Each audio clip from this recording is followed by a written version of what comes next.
Hi there, it's Deb from Deb Gemmell Mods, and I am in Northern Ontario for the summer. And I'll just pause for a second and give you a chance to see what I look at every day. Here we are, that's Lake Huron, and this is like my place. I've been coming to this area my whole life since I was a baby, and so did my father before me since he was a baby. So long time family place. So happy to be here. Went for a kayak this morning, or this afternoon actually. Rained this morning. We've had really high humidity here, and so high that last night went to the bunkie, which is a little extra building we have, and it's like outside, it's like inside, and got into bed and it felt like it was soaking wet. Oh, anyway, today the humidity is not nearly so much. So went out in the kayak first time this year, and yeah, I think I'm gonna feel it tomorrow, but here we are. All good. So I'm still knitting, and I wanted to finish something for this video after the video a couple weeks ago where everything was whip. So I finished my socks. So these are the Coriolis socks by Bordhi from her book, New Pathways for Sock Knitters. And I did, of course, a modification. The first pair I did with the pattern has one spiral. So let's see, the spiral starts, let's show you at the front. They're toe up, so there the spiral starts, and it goes around and stops at the heel. Then you work the heel, and then you continue the spiral up the leg. So I did the one, and it's a great pattern. They're really easy to get on. But I thought, wouldn't it be fun to put a second spiral, like on the leg, right? Like then the leg has something going on it. So I put a second spiral on, and then because of the increase, decrease for the spirals, they were really hard to get on. So I think I have figured out my modification so that now it works. So what I did was I did the spiral, I got something in my eye, as the pattern said, for 12 rows, 12 rounds, which is, where are we here? Increase on this side, decrease on this side. So the increase is a knit in the front and the back, which is great. So I wanted to make them so they were easier to pull on with the two spirals, which is not in the pattern. So that's my modification. So I changed the increase to yarn overs. So every round, there's a yarn over there. And that makes them way more elastic to go over your heel. So I've been playing with these for a couple pairs, and I don't know if this is pair number 3 or pair number 4. But anyway, I have it worked out, and I'm really happy with them. So I actually finished them, and they're a great pattern, and I think they're really pretty. It's really buggy. I got bugs. Okay, so I'm really happy with them, and they feel great. And I knit them this way, 2 at a time, until I got to the beginning of the swirls, so they would be the same to here. And then I switched to my double points, because that's my comfort place. I started knitting way before Magic Loop. I actually remember Magic Loop coming into being. So double points are my happy place, and so I did the rest on double points. And I started out with 5 double points, and word of caution, do not use double points on a deck that has holes between the wood boards on the floor, because I dropped one down and I crawled underneath and I couldn't find it. So good thing I started with 5, because I ended up with 4. But anyway, all good. All good. I don't know, there's some chairs under there. If I pull out the chairs, I might be able to find my needle. Anyway, one finished object, because everything else is sort of a longer term projects. So that's my socks. So the other thing that I finished off was today I sewed buttons on my little V-neck baby sweater. So this is a 6-month size, and I'm to do a workshop, so we'll see if we get enough sign-ups to do it. But I was really happy to knit it.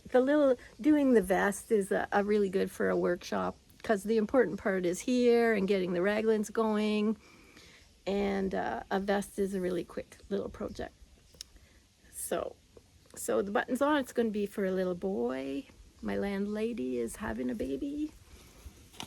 And then the other class I'm doing in July, oops, what is wrong? Oh, the other end. I'm doing a class on modular knitting on the Sunday the 19th and 26th of July in Elliott Lake, at the Elliott Lake Arts Club. So there's the modular. This is in chunky weight, and it's going to be, I just have everything everywhere. Okay, it's going to be a cowl. So you just knit it until it's long enough, and the last button band has buttonholes or button holes. So you can put 3 buttons there and like do up 2, have a little split, whatever. So this is modular knitting with two colors usually. And the way that modular works is, like, say you're knitting the navy, you knit the navy across and the navy back, and you slip all the stitches that you want to be gray. And then next you pick up the gray and you knit the gray across and back on the wrong side, and you slip all the stitches you want to be navy. That's how it works. So this is a stocking stitch. You're purling across the back for the pattern. And in modular knitting, the slips always are on the wrong side. So the second part of this modular workshop is to do it in garter stitch, which I think is way more effective than stocking stitch. Is pretty straightforward, and but garter stitch modular is more effective. So I'm going to do a little bit in the garter stitch before my class so they can see the difference.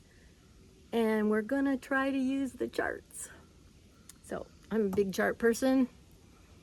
And yeah, isn't that fun? It's fun. It's really lovely to knit. Color work that way. So that's my second project, but that's as far as I'm gonna go. And I might do a little bit of the garter stitch part just so the students could see it, because in the first class some people will get to the garter stitch part. The other one I'm working on is the Contiguous drop shoulder, which is my own pattern, and this time I'm doing it in stocking stitch. Sorry, not in stocking, in fingering, it's still in stocking stitch, in fingering weight yarn. The last one I did was in a heavier Aran weight yarn. So this is it here. It has short rows. I did a really wide neck. It's for my daughter-in-law, and she's a little nervous of the woolly wool. This is more of a rustic style fingering singles. I love knitting with it. So there's the short rows to drop the front. There's the contiguous shoulder. And then I cast on 5 stitches for a steek. So this is for the armhole. And I'm gonna steek it. There's my 5 steek stitches are there. I'm gonna steek it when I get at some point. So that's where I was a couple weeks ago. So I've done a little bit. It's a lot of stitches to knit in fingering weight. So that's why I know it's going to take me most of the summer to finish. But anyway, I'm very, very close. I'm trying to decide. She's very small, and she's a little nervous of the wooliness. So I was going to make the armhole 8 to 8.5 inches deep, which will give a 16 to 17 inch circumference of a sleeve, which should hold it up very far. She probably has like 12 inch arms, so that gives her lots of room so that it won't be chafing, I think. And then I'll do the decreases to take it down, because this should come to about here on her. But it's really nice knitting. I'm knitting 4 colors, and I just pulled it out of the bag. That's why it's a mess here. 4 colors in helical knitting there, which is easier than it seems. It's quite straightforward. And each of the stripes is 1 round. So I think it's going to be quite effective, I think. Yeah, I think so. I'm really happy with it. It's really easy knitting. I love knitting with this. This is Waxwing Cedra.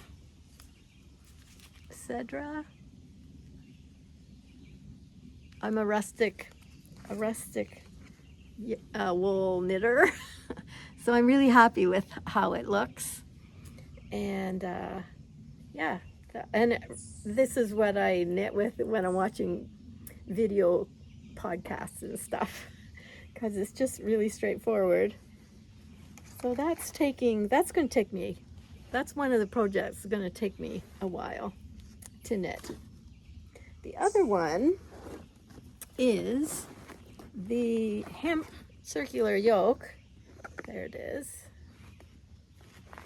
That I'm knitting with all hemp 3 fingering weight, and I have a sneaking suspicion that it's getting too big.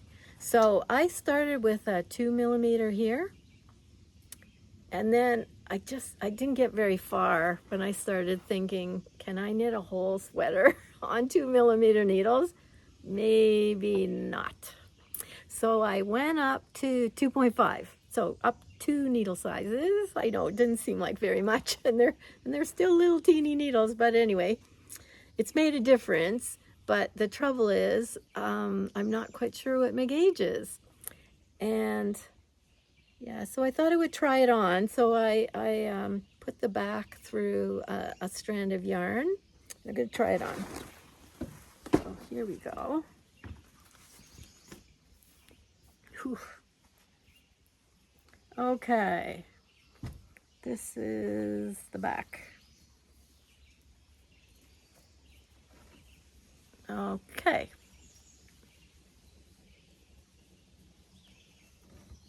There. So, what do you think? I think I have a lot. I think I still have a lot. Because even if I take the sleeves off, I think it's bigger than I had anticipated. I thought I had about 6.5 stitches up here per inch, 6.5 stitches per inch. And then I thought I went maybe down to a 6, but I think I'm down to a 5.5 stitches to the inch, which is quite a bit different than what I was looking at. So I am thinking I should rip back to here, and there's a row of decreases there under this band here. I'm thinking I should take that out too. What do you think? I think I have more on the back than I think. Oops, sorry. Knocked it with my foot. There, what do you think? I think there's more back there than I even think also. So, yeah, I think that's half. I think I have way too many stitches. So, I am going to, oh, there's little bugs everywhere. I am going to take that back and then just knit straight for, there's my underarm, for about at least an inch. Let's see, I got a loose shirt on. There's my underarm, there we are. So that's 3/4 of an inch.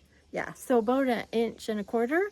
I'm gonna go straight, and then I'm gonna take the sleeves off, and then I will be, yes, I will, yeah, that looks like too much, doesn't it?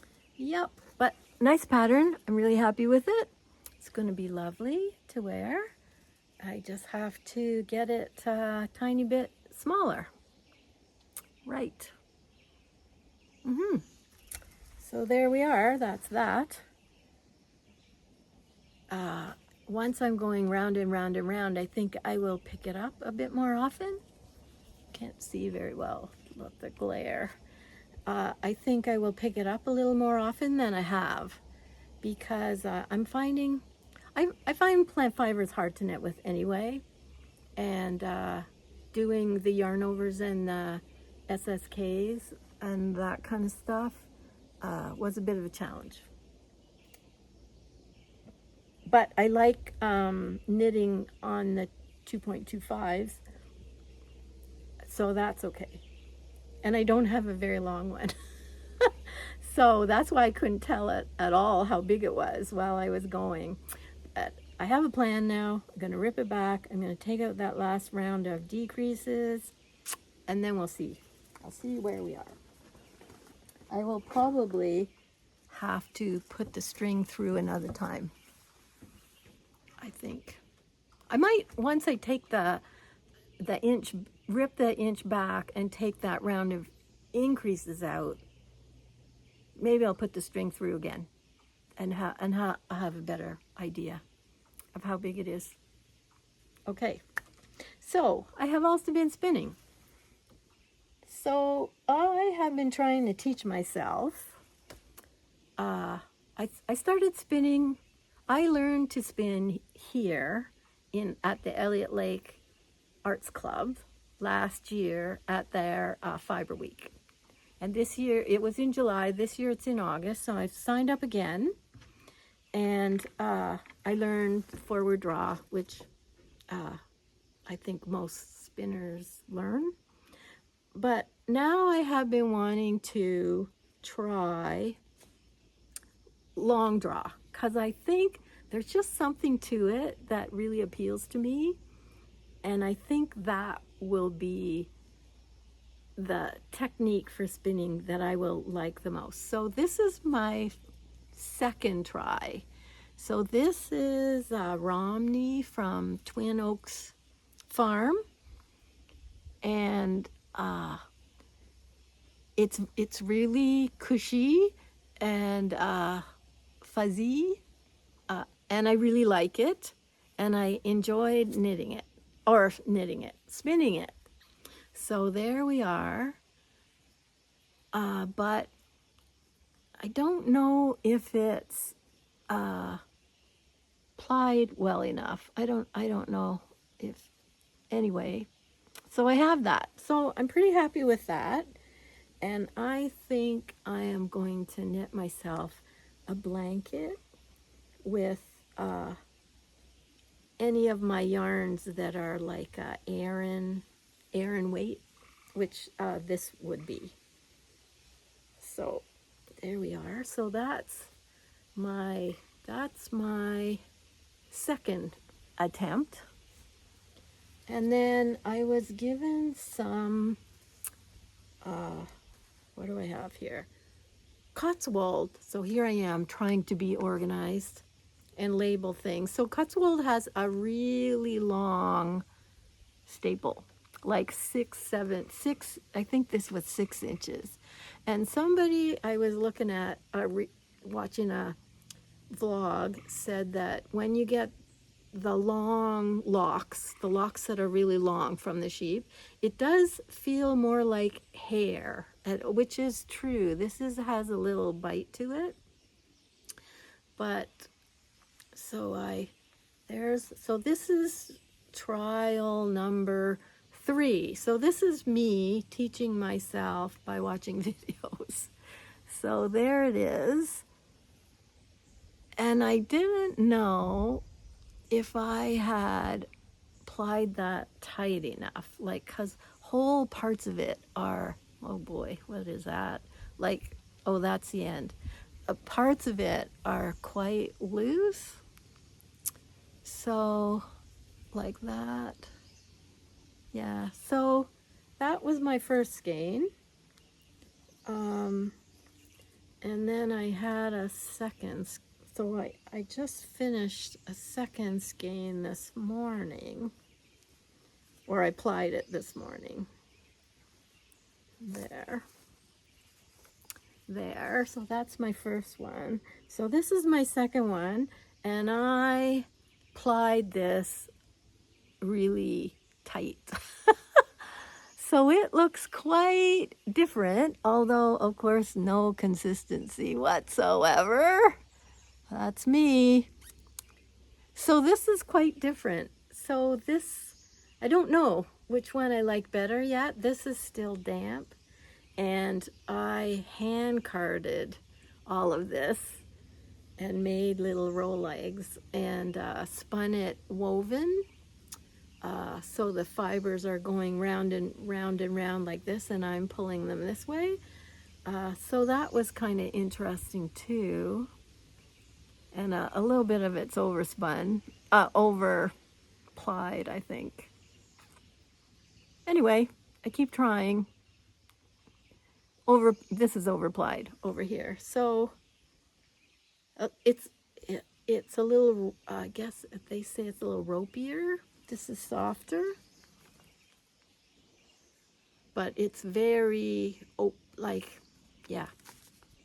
Commercial yarns are worsted, right? Like they're tighter. So it's sort of what I'm used to. So this is spinning is a new venture for me. So yeah, they feel quite different. This one's still a little damp. I'm gonna put it back on the clothesline because it's a little damp still. But they do look different, and that's how much, because I thought this was underplied, the twist, and then I exaggerated it and maybe went a little in the other direction. So I'm not quite sure. They look very different. Anyway, that's trying stuff out, right? So I'm really enjoying that. So I am going to join the Tour de Fleece, and I have I was given a bat, quite a bit of it, of an unknown sheep fleece. I don't know what it is. I just know it's from New Zealand. So I looked up, and it's dark gray. So it might be Coriolis, but I don't know. And so it's my first time spinning from a bat. So I'm gonna start with that, because I think that'll take me a little bit of time, and I'm not at all sure how it will turn out. So what I want to learn is backwards draw. I might do short backwards draw and then try long backwards draw if I can get it. There's just something about it that I think, I just really like it. And sometimes I find forward draw really hard on my fingers. I have the arthritis is setting in, and sometimes that forward draw is hard, and the backward draw I think I could do for longer and enjoy more. So that's where I am. I have 2 sweaters, the contiguous drop shoulder and the hemp one, and then I'm doing the spinning, and I have some silk linen blend, and I knit my daughter a sleeveless top in it, and she wears it a lot, and she said, you could knit me this in several colors and I would love it, but I don't want to knit the same thing again. And I knit that top in fingering summer silk, so Shelridge yarn summer silk, which is I think linen and silk, and I knit it in the fingering, and this time I have the sports weight. So I'm going to try something in that, and that might be my next cast on, because I don't know, 2 sweaters is not nearly enough. So I'll try that. And again, not a quick project. So I haven't given myself, someone was talking about in spinning, if you have like a long spin to do, which I'm going to have with this bat, because I have quite a bit of it. You might want to do a snack spin. So I might have to do a snack knit in between these 2 sweaters and this sleeveless top that I think probably next week I will cast on. So I might need a little quick knit. Maybe I will knit something from my handspun that I have here. That might be fun, because I have my interchangeable needles here, so I can do whatever I want. Anyway, so I will see you. I will be here at the lake and knitting and spinning. You might see a bit more spinning now during the Tour de Fleece. So I bid you adieu. I hope you're having a great summer, and I will see you in a couple weeks. Bye-bye.